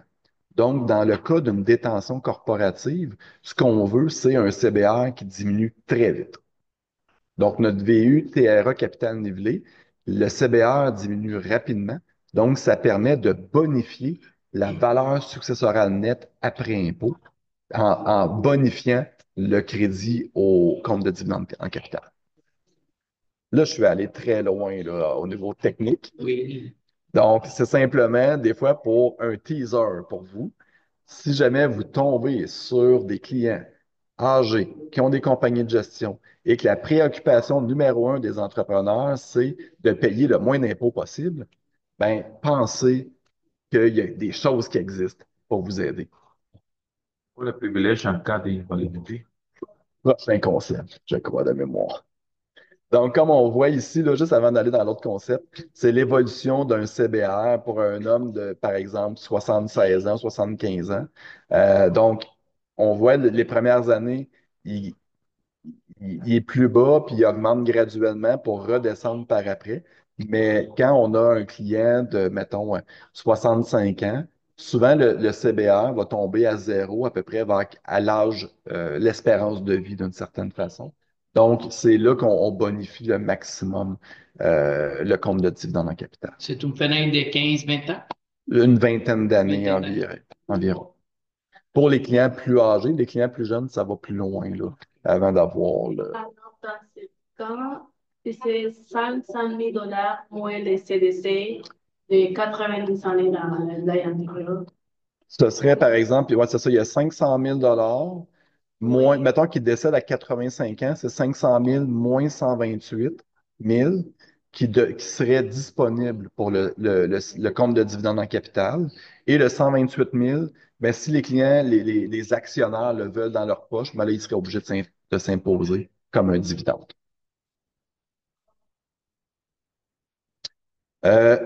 Deuxième concept, mais j'arrive avec le privilège d'invalidité un petit peu plus tard. Deuxième concept, c'est possible d'utiliser la vie universelle, coût d'assurance TRA, prime minimum, comme véhicule de transformation d'un produit temporaire. Donc, je m'explique.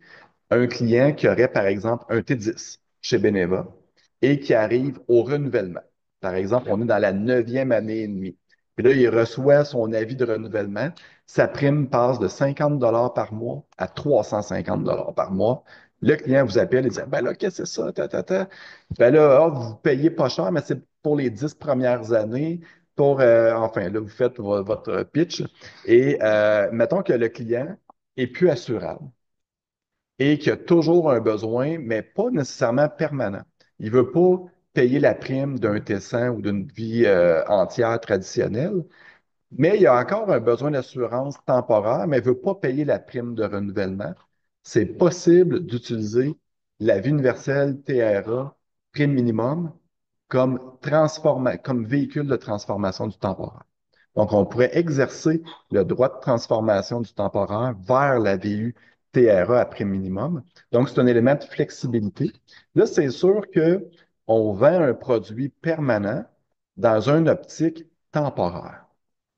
Donc là, au niveau conformité, vous devez très bien documenter votre dossier, comme quoi l'objectif de la transaction, c'est d'utiliser ou d'exercer le droit de transformation pour un client qui est non assurable, par exemple, dans le but d'étirer sa protection pour quelques années. Donc, ça fait en sorte que le client n'a pas à passer en sélection et ça lui permet d'avoir une prime qui est beaucoup moins dispendieuse qu'un Tessin pur pour couvrir quelques années de besoin. Oui, Première 5 ans pour faire un changement, tu dis dans le 9 avant de finir les oui. 10e année, tu changeais pour un universel dans ce moment-là? Tu peux changer n'importe quel moment en exerçant le droit de transformation. Oui, C'est pas obligé d'être à 9 années et demie. Ça peut être avant, il n'y a pas de problème. il n'y a pas de problème. Parce que tantôt on disait les premières 5 ans, c'est là où tu as le droit de Ça, faire. c'est le droit d'échange, mais le droit d'échange est en plus du droit de transformation. Mais le droit de transformation, c'est avant 71 ans OK, dans le produit temporaire actuel. OK, Il y a d'autres versions antérieures que c'était avant 70 ans, mais actuellement, c'est avant 71 ans. merci. Donc, avant 71 ans, c'est possible d'utiliser le droit de transformation, mais dans les premières années, le droit d'échange, c'est que ça permet d'échanger vers un autre temporaire, mais un autre vrai temporaire. C'est parce que tu as répondu à ma question, c'est échange, transformation. C'était différent. C'est pas tout à fait la même transaction, OK, mais les deux sont disponibles peuvent être disponibles en même temps sur le même contrat. OK, merci. Donc là, ici, on a un exemple. Par exemple, là, vous me dites pour le temps, vous me mettez dehors quand vous êtes tanné. Euh, donc, ici, mettons, on avait un homme de 35 ans en payant la prime minimum sur le contrat. Mettons qu'il y avait un T10, il paye la prime minimum, il transforme en VUTRA, paye la prime minimum, ça dure 21 ans dans ce cas-là. Et l'avantage, c'est qu'après 15 ans, s'il dit, moi, j'en ai plus besoin, il récupère des valeurs de rachat versus son temporaire où il n'y a pas de valeur de rachat. C'est comme un vieux universel qui va prendre les chances. C'est comme vous vendez une vie universelle, mais comme une temporaire, finalement. Vous savez que ça ne durera pas à long terme. C'est juste qu'au niveau conformité, c'est que vous vendez un produit permanent, mais dans une optique à court terme, à temporaire. Donc, c'est là qu'il faut que vous justifiez, puis vous documentiez, puis que votre client soit au courant de l'objectif de la transformation. Parce que sur le contrat, puis tout ça, il va être marqué que c'est bon jusqu'à 100 ans. Là. C'est un contrat permanent, mais le client, il ne mettra jamais assez d'argent dedans pour le faire durer jusqu'à 100 ans. Donc, c'est délicat comme transaction, mais c'est possible. Privilège en cas d'invalidité. On arrive. Troisième. Donc, c'est une garantie, c'est une clause contractuelle dans le contrat qui permet au propriétaire du contrat qui devient invalide. La définition d'invalidité pour le privilège d'invalidité, c'est il est incapable d'accomplir les principales tâches de son emploi habituel pendant une durée de 30 jours. Il n'y a pas d'âge limite, mais le client doit travailler d'une certaine façon. Donc, même à 75 ans, un entrepreneur qui travaille encore pourrait se prévaloir du privilège en cas d'invalidité. Ce que ça fait, c'est que ça permet au client de retirer sa valeur de rachat sous forme de prestation d'invalidité forfaitaire sans déclencher de disposition fiscale. Donc, c'est comme si le client se payait lui-même une prestation d'invalidité à même sa valeur de rachat de la vie universelle, sans payer d'impôt, versus s'il faisait un rachat de son contrat ou une avance. C'est qui choisit le montant? C'est le client. C'est le client. Ouais. Le montant, Avec le montant maximum? ben, c'est le montant qu'il y a dans le contrat. Ben, je pense qu'on permet jusqu'à 90% de la valeur de rachat. On doit faire attention parce que si la police peut tomber. La police peut tomber après, mais c'est possible de faire un retrait partiel. Puis ici, on a un exemple, par exemple, qu'on donne pour un homme de 40 ans. Donc, là, c'est sûr que il est un peu plus que la classe moyenne. Là. Il va injecter 25 000 dans son contrat jusqu'à 65 ans, mais c'est un entrepreneur à succès, par exemple. Ça, c'est un professionnel qui roule bien. C'est un conseiller d'Imperium, là, tu sais, qui fait ça pour son dossier personnel. Et donc, jusqu'à 65 ans. Et à 55 ans, il y a une période d'invalidité. Donc, il ralentit son travail, mais il a besoin de somme, puis il pourrait, mais il y a toujours la préoccupation de couvrir, par exemple, euh, protéger ses enfants encore, ses héritiers. Donc, il veut utiliser sa valeur de rachat, mais pas nécessairement brimer les droits ou la situation financière de ses enfants. Donc, il pourrait, par exemple, retirer un montant de 100 000 Donc, ici, à l'année 55, il y a environ presque 390 000 dans son compte. Il pourrait sortir 100 000 libres d'impôts sous forme de prestation d'invalidité. Donc, il faut qu'il réponde quand même aux critères là, d'invalidité. Mais le contrat, lui, il continue. Donc, jusqu'à 65 ans, puis même un peu plus, là, même à 65 ans, il y a quand même presque 1 million pareil dans le compte. Donc, ça, c'est quand même intéressant. Et vous pouvez me répéter les conditions pour Oui, votre validité? incapable d'accomplir les principales tâches de l'emploi habituel pour un délai de carence de 30 jours. En réalité, c'est que c'est pas Beneva qui verse une prestation d'invalidité, c'est le client qui se la verse lui-même à même son argent. Donc, on est beaucoup moins regardant sur les conditions d'invalidité. Que me hace como un prêt ou vous prenez l'argent du valeur de Il rachat. retire, c'est comme un retrait. Como retrait, ça veut dire Il n'y a que pas son fonds va d'intérêt. descendre. Oui. Ensuite, quatrième concept, ajustement du montant net au risque, c'est pour le capital nivelé. Donc, on va le voir ensemble. On a un exemple ici, une dame de 73 ans, non-fumeur, besoin de 600 000, prime la plus basse, taux garanti, mais vous allez voir, prime la plus basse, c'est quand même élevé. Euh, c'est pour vous démontrer la flexibilité du contrat vie universelle versus un T100 traditionnel, donc qui ne serait pas en vie universelle. Donc, la VUTRA, par exemple, on a fait le concept. VUTRA, capital nivelé, 600 000 pour une femme de 73 ans. On a fait la projection pour que ça tienne jusqu'à 100 ans. Ça demande une prime de 21 000 et quelques par année. Mais la cliente, 73 ans, 6 ans plus tard, ben, c'est ça. Donc, on voit l'évolution du contrat, ça dure jusqu'à 100 ans. Mais après 6 ans, la cliente a le diagnostic maladie incurable, espérance de vie réduite. Si elle avait un produit permanent traditionnel, elle devrait continuer à faire ses paiements jusqu'à son décès. En vie universelle, à l'année, par exemple, 6, il y a déjà près de 90 000 dans son compte. Elle pourrait décider de ne plus payer son contrat. Parce qu'elle a une espérance de vie, par exemple, 2 ans. Et là, elle a amplement d'argent dans son compte pour maintenir son contrat en vigueur. Donc, exactement. Donc, à l'année 6, elle pourrait dire, ben moi, mon 21 000 je vais le mettre ailleurs. Et le contrat, il dure encore 6 ans sans problème. Et en réalité, pour une dame qui est en phase, tu sais, qui a une espérance de vie limitée, qui était rendue à peu près à 500 000 de montant au risque. Montant au risque, c'est le montant d'assurance dans le contrat. Donc, en ne faisant plus de dépôt, le montant au risque va réaugmenter jusqu'au capital initial. C'est comme si on augmentait son montant d'assurance à quelqu'un qui est plus assurable. Donc ça, c'est un élément de flexibilité pour quelqu'un qui aurait, par exemple, une espérance de vie réduite en cours de route. Concept numéro 5, assurance vie universelle pour enfants. Ce qui est intéressant chez Beneva, tu sais, quand plus tôt, il y avait une question sur c'est quoi les avantages chez Beneva. VU pour enfants chez Beneva, super intéressant. Il y a deux garanties complémentaires qui sont incluses d'office. Donc, il y a une garantie d'assurabilité qui est incluse pour les enfants et il y a une prestation de maladie grave aussi qui est incluse. Donc, quand la vie universelle est placée pour un enfant de moins de 18 ans, donc 17 ans et moins, par défaut, il va avoir une garantie d'assurabilité qui va être incluse, dans laquelle le client va pouvoir exercer 5 fois une augmentation du capital initial maximum 50 000 de la fois pour un capital cumulatif de maximum 250 000.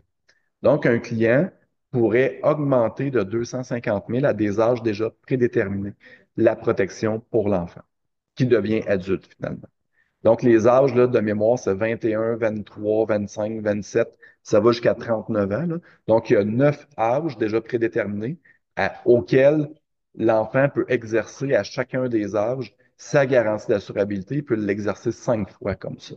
Il peut augmenter son capital. Ensuite, 25 du capital d'assurance vie est sous forme de prestation d'assurance maladie grave. 8 maladies incluses d'office dans le contrat vie universel pour enfants. Donc, Jusqu'à quel âge? c'est jusqu'à 21 ans. Jusqu'à 21. Il n'y a pas de droit de transformation, c'est limité dans le temps. Mais c'est beau, bon, pas cher, et ça permet d'avoir des couvertures de base pour des enfants et pour les rendre jusqu'à l'âge adulte. Mais alors, ça inclut les maladies en avoir l'avenant des maladies? Exactement. 4 maladies? Oui. Lui, c'est 8 maladies. Jusqu'au maximum de combien de couverture? C'est 50 000 maximum. 50 C'est 000 25 maximum 50 000. Ok. Donc, Alors, exemple ici, pour une jeune femme, une jeune fille de 5 ans, on a 250 000 de protection de base. La cliente, ça vient avec un droit d'assurabilité de 50 000 qu'elle pourrait exercer 5 fois pour un cumulatif de 250 000 en plus une maladie grave de 50 000, 8 maladies jusqu'à 21 ans. Ça coûte prime minimum 21,46 par mois. Là, c'est sûr qu'en payant 21,46 par mois, ça ne dure pas la vie durant.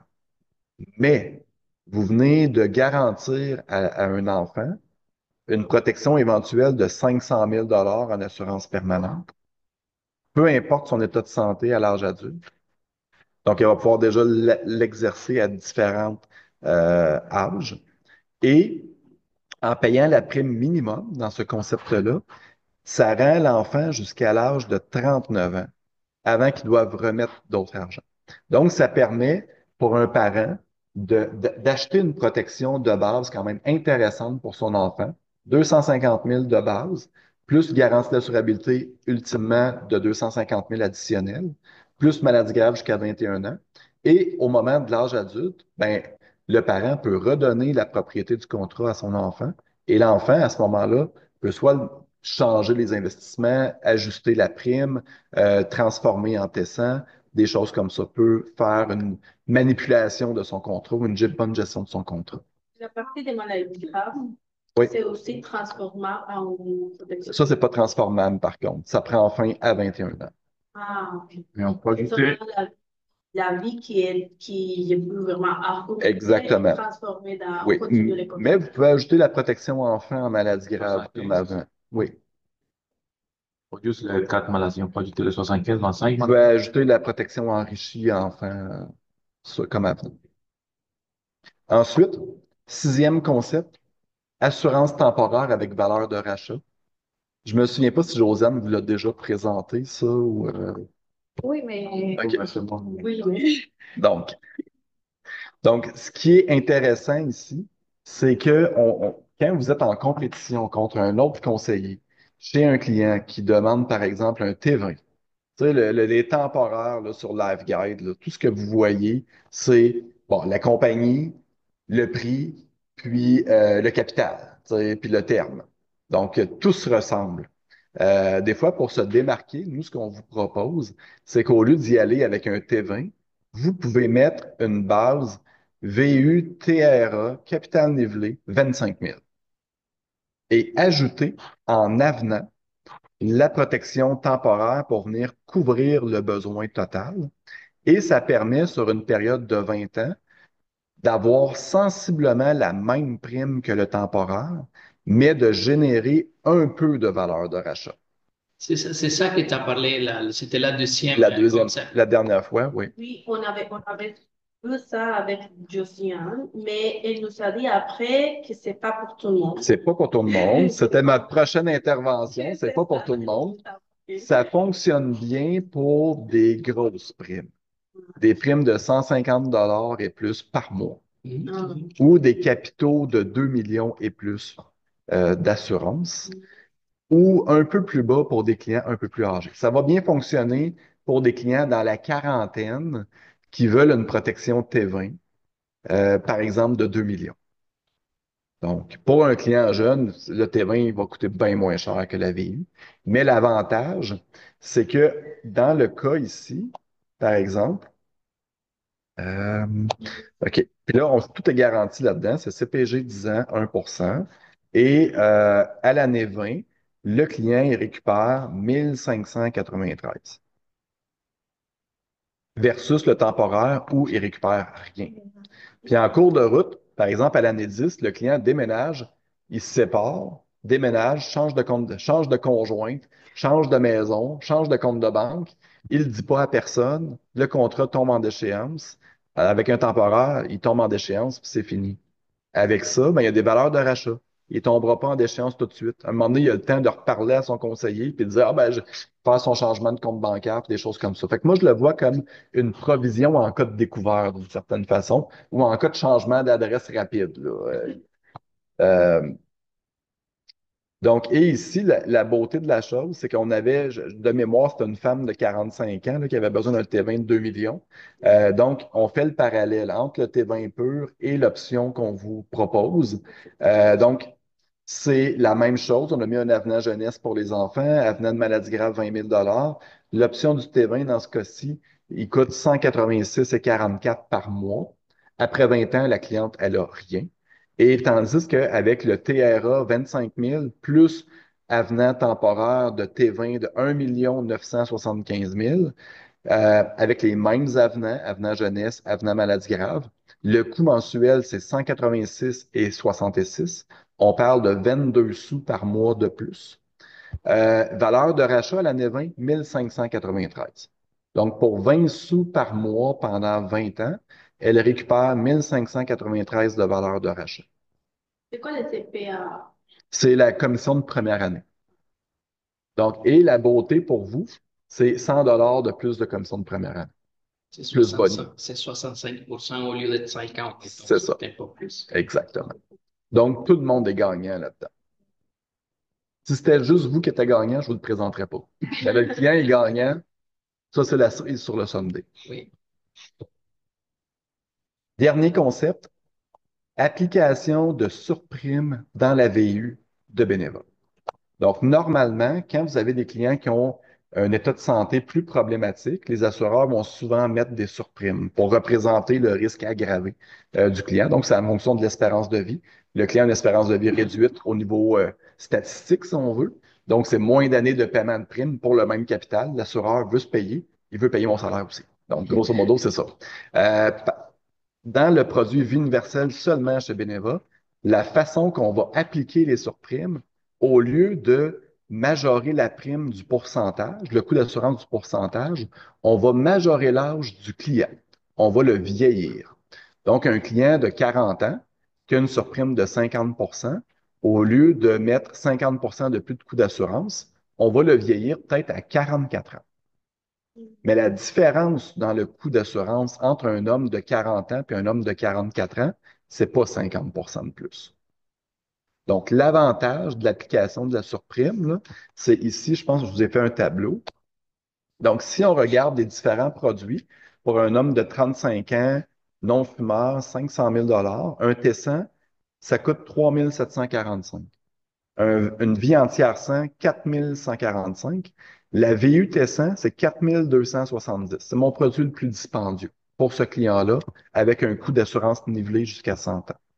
Si j'applique une surprime de 200 donc mon même client de 35 ans, en Tessin, la prime elle tombe à 7 430, en vie entière 8 105, mais en VU, au lieu d'appliquer 50 de surprime, je vais vieillir le client. Il va passer de 35 ans à 41 ans et il va avoir le coût d'un homme de 41 ans en Tessin. Donc, au lieu d'être 4 270, ça monte à 5 380.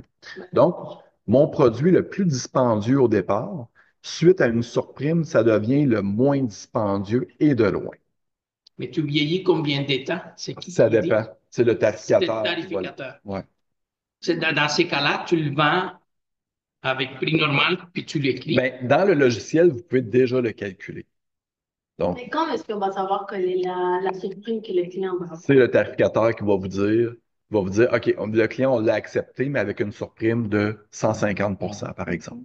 Donc là, vous allez dans le logiciel, puis vous cliquez à droite de la ligne du client. Il y a une petite case surprime. Dans la vue universelle, vous cliquez surprime, et là, vous allez indiquer le pourcentage de surprime, et ça va vous donner l'âge majoré. Ça va ajuster votre illustration en fonction de l'âge majoré.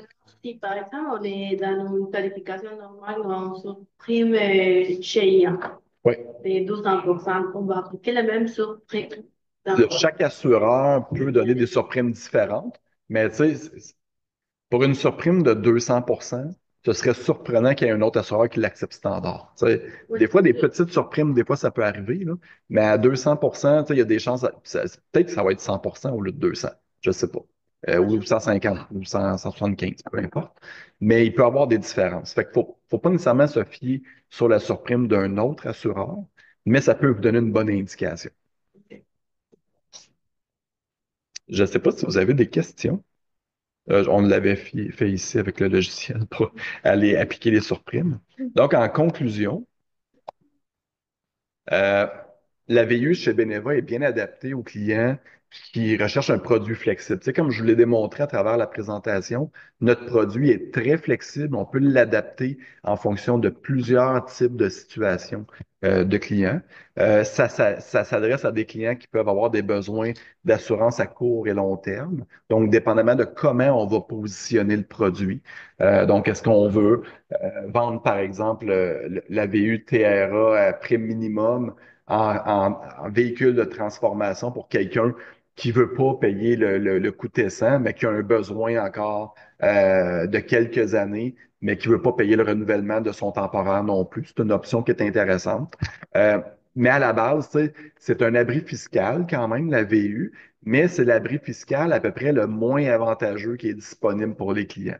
Tu sais, il faut vraiment le voir comme un besoin d'assurance et le côté fiscal à côté, c'est comme un, comment je dirais ça, un plus. C'est pas la base du produit, c'est le client a un besoin d'assurance et de pouvoir avoir le contrôle sur la gestion du compte de placement, c'est un plus pour le client. C'est pas la base.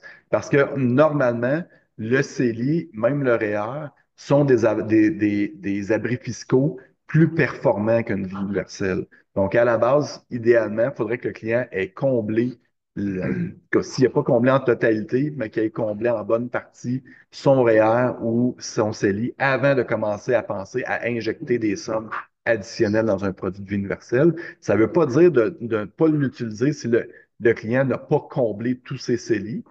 Moi, j'ai pas comblé tout à fait toutes mes CELI, puis j'ai une vie universelle quand même personnellement, mais c'est simplement une question de gestion budgétaire à ce moment-là et tout. Mais à la base, ça s'adresse à des gens qui ont une certaine connaissance financière peut-être un petit peu plus élevée que la moyenne, qui ont un certain budget, un certain profil de risque, peut-être au moins équilibré à croissance si on va choisir des investissements autres que des CPG dans le compte de police. Ça peut s'adresser aussi à des clients qui ont des besoins évolutifs. Tu sais, on l'a vu, il y a une grande flexibilité. Le client peut augmenter ses dépôts, les réduire, les arrêter.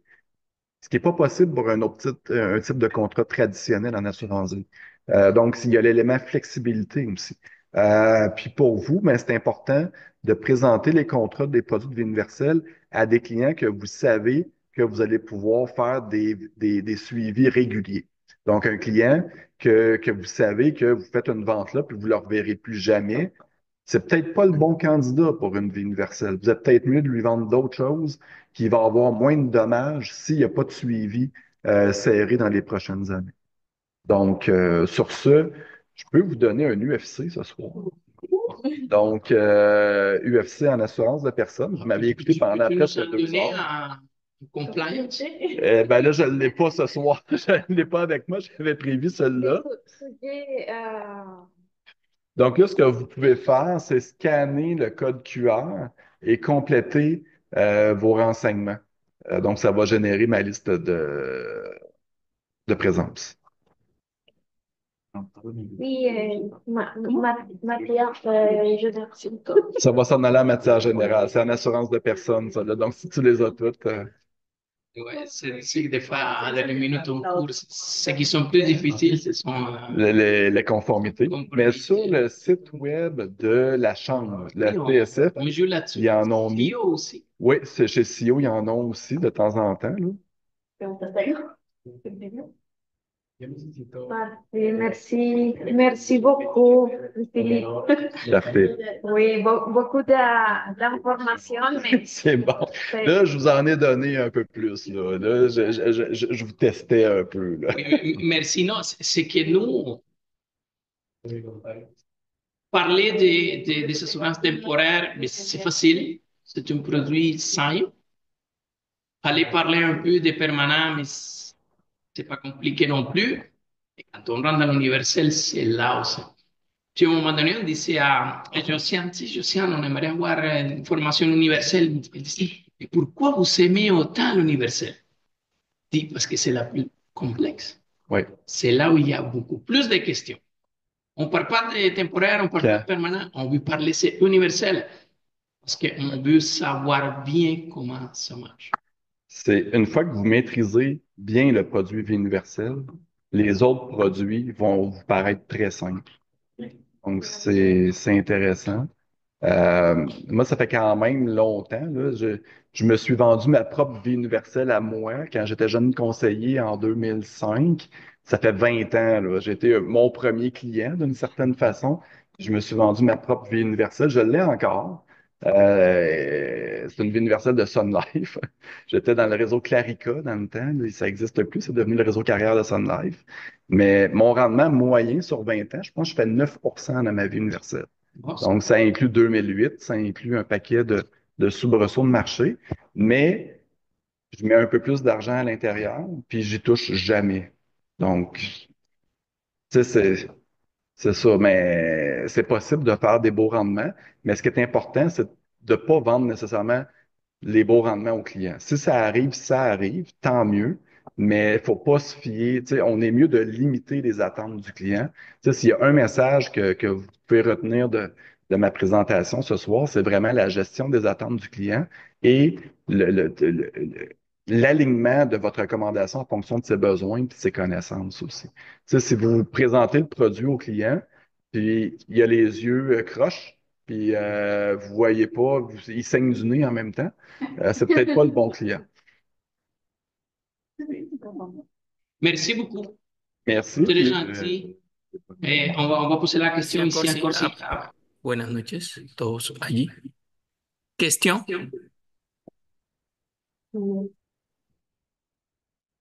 Graciela. Graciela, allez-y. Merci beaucoup. Bonjour, Monsieur Baudouin. Oui, Merci. je voulais demander exactement, c'est quoi la particularité par rapport à l'assurance participative? Ah, OK. Et là, on rentre dans tout un débat.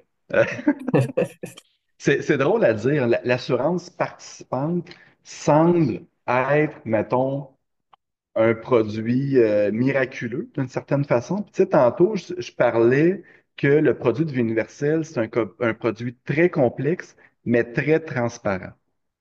Le produit participant, semble être un produit très simple, mais qui en réalité est très complexe et très opaque, qui est absolument pas transparent.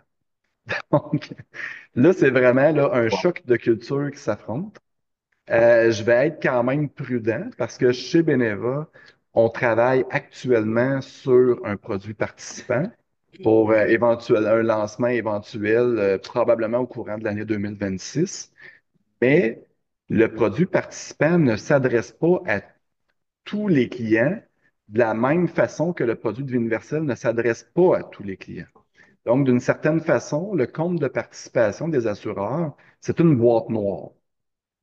Donc, c'est l'assureur qui prend les décisions d'investissement et c'est l'assureur qui détermine le niveau de participation attribué à chaque année, mais le niveau de participation attribué n'est pas en lien avec le rendement réel du compte de participation.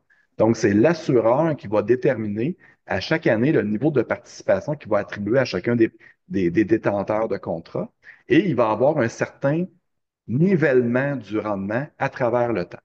Donc, ce qu'il faut comprendre, c'est que le compte de participation, normalement, est effectué pour un très long horizon de placement et ils vont utiliser des obligations à très long terme dans les comptes de participation. Tu sais, le gouvernement fédéral a mis sur le marché des obligations sur 50 ans, là. Donc, c'est principalement les assureurs qui vont acheter ces produits-là pour les comptes de participation et autre chose, pour arrimer, faire ce qu'on va appeler de l'appariement entre un actif et un passif. Avoir un actif qui donne le résultat en même temps que le passif va être à payer pour l'assureur. Donc, ce qui fait en sorte que dans les comptes de participation, il y a encore des obligations des années 90 qui versaient des taux de coupon à 7, 8, 9 mais c'est encore dans les comptes de participation actuels. C'est simplement qu'à mesure que des nouveaux placements entrent dans le contrat, le rendement est appelé à diminuer dans le futur. Mais il y a un élément marketing aussi, puis il y a un autre élément plus technique qui est le partage de risques de rendement avec les détenteurs de contrats dans les réserves en capital. Mais là, ça, c'est très, très, très avancé là, comme concept. Mais ce qu'il faut savoir, c'est quand vous ferez le test là, tu sais, entre une vie universelle et une vie participante, vous allez voir que pour arriver à peu près au même résultat dans un capital croissant, dans la vie universelle, ça prend un rendement d'à peu près 3,5 pour venir à côté une vie universelle qui va vous créditer 6 de participation. Fait qu'en réalité, si moi, ça me prend 3 pour arriver à la même chose, puis si dans la participante, ça prend 6, ben, il y a quelque chose qui se passe entre les deux. Puis le quelque chose entre les deux, c'est que les assureurs, pour les participantes, vont charger ce que je vais appeler un droit d'entrée au produit, qui est un coût d'assurance plus élevé. Donc, vous regarderez, les produits participants sont rarement abordables. Donc, sont rarement peu dispendieux. Donc, souvent, le client va devoir payer peut-être 25, 30, 40, 50 de plus qu'un Tessin traditionnel pour accéder aux produits participants. Donc, même s'il fait 6 de rendement, en réalité, l'assureur lui charge 50 de plus qu'un Tessin traditionnel. Donc, en réalité, le client ne fait pas un vrai 6 il paye plus de coûts d'assurance pour le même type de produit.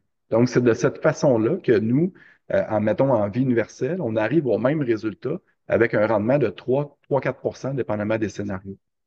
Aussi, c'est que la vie participante, souvent, l'attribution des participations, la pleine attribution des participations prend presque 15 ans. Donc, dans les premières années, le détenteur du contrat bénéficie pas de 100 des participations. Ça prend un certain laps de temps avant qu'il y ait la pleine attribution des participations. Puis, il y a un certain air d'aller, là. Donc, qui prend à peu près un 25-30 ans avant de prendre son air d'aller et que l'aspect des participations prenne le dessus. Donc, pour des clients plus jeunes, c'est intéressant, mais pour des clients plus âgés, le coût d'assurance qui est vraiment plus dispendieux et l'aspect qui bénéficie pas de la pleine participation, la pleine attribution des participations, fait en sorte que souvent, c'est où les conseillers le vendent parce que ça semble être un produit simple, Il parle du taux de participation de 6% comme si c'était un taux de CPG, mais c'est pas tout à fait ça. Donc, tu sais, il y a des éléments. Donc, c'est un produit très complexe qui semble très simple et qui est très opaque. Merci, Graciela, monsieur. excuse-moi, Luis. Oui. Merci beaucoup, Monsieur Baudouin. C'est juste que je voulais savoir, savoir quelque chose. Est-ce que justement le fait, ce taux d'intérêt là, qui semble être beaucoup plus euh, intéressant au niveau de la universelle, est-ce que le fait de pouvoir, d'avoir le produit qui soit carrément payé après 10 ou 20 ans, lorsqu'on est en assurance et participative, est-ce que ça ne vient pas compenser justement ce gap-là? Oui, mais le payable en 10 ans ou en 20 ans, tu sais, en coût d'assurance, il est beaucoup plus élevé. Donc, mais on peut faire les mêmes scénarios en vie universelle. Dans le logiciel, c'est possible de faire une simulation avec 10 dépôts, 20 dépôts. Même normalement, tu sais, les cas de contrats détenus par une compagnie pour des clients plus âgés, souvent on va faire des dépôts sur un court laps de temps. Par exemple, des 5 paiements ou des 8 paiements ou des 10 paiements. Donc, c'est possible de le faire aussi en vie universelle. Et Merci. souvent, pour les clients plus âgés, le fait de faire des paiements rapides en VU TRA nivelé fait en sorte qu'on tire très bien notre épingle du jeu face à des polices participantes qu'ils vont charger le coût d'assurance sur le plein capital tout le temps, même avec des payables rapides. Ben, tout le temps, durant la vie là, de paiement. Là, je suis en train de me mêler. Merci. La journée était longue. Vous n'étiez pas mes premiers clients aujourd'hui. Merci beaucoup, Louis. Ben, merci à vous. Merci, merci. C'était super belle soirée. Et comme je le mentionnais, ben, ma collègue Josiane, son invalidité se prolonge pour encore quelques semaines. Je crois qu'il y a peut-être des chances qu'on se revoie dans le futur. Je sais pas. Vraiment. Donc, ça m'a fait plaisir. Merci à vous. Tu pourrais nous envoyer la présentation, Oui. s'il te plaît. Oui. Merci. Buenas noches. Merci beaucoup.